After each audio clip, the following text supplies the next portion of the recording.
I'm Julie Boxall, and I'm a complementary therapist for both humans and animals. I've been a complementary therapist now for about 30 years. During that time, I have qualified in aromatherapy, reflexology, Indian head, Reiki, as well as a few other therapies and meditation and mindfulness. So my dear mother, she suffered from pancreatic cancer, and she actually had treatment for reflexology in a Hospiscare setting. And I went to visit her one day, and it was amazing to see how all the stress and worry drained from her, and she just laid back in total bliss having reflexology treatment. And that really made me think that there's a lot more to providing complementary therapies as well as clinical care. I really do feel that the complementary therapy treatments work holistically alongside the actual care that people are receiving anyway, their clinical care.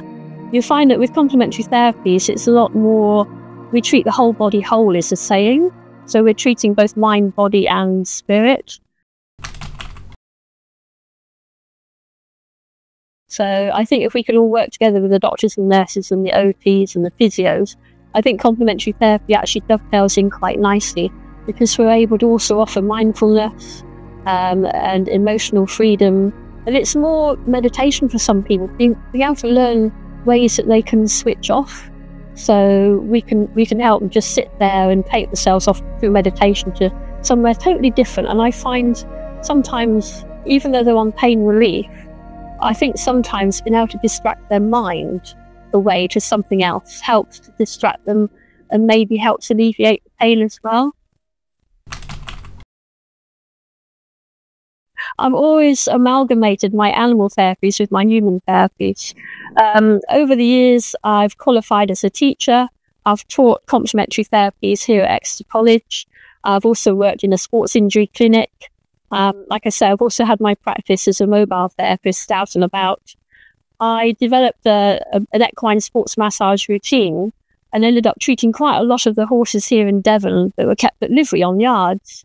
And it was during that time that I got approached by a farmer that asked if I could massage his bull. I went to visit him, and it was a little Dexter bull, which is a miniature breed of bull. This bull came out and he was non-weight bearing on his front left leg. He'd had vets out to look at it.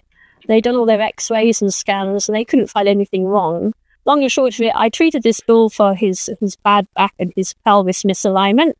3 weeks later, the bull is now completely sound. He's not having to be put to sleep. Farmer is ecstatic about it, enters the bull in for the Devon County Show. He not only won the Supreme Champion of the Dexter class, but he went through to the overall Supreme Show Champion, and he won that as well. I don't really want to be just in the IPU unit. I want to try and get out and help as many people out as well, and maybe organise some more clinics.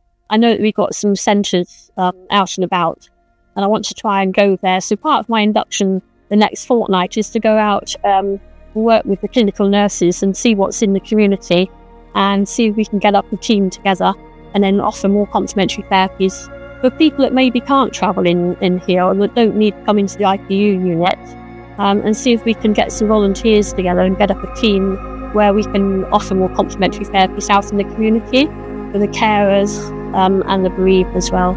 Sometimes we forget that it's also quite a strain on the carer and their families. So that's where I think it's really important as a complementary therapist to be able to sit and have listening skills as well and help be there for the carers and the families just as much as for the actual patient themselves.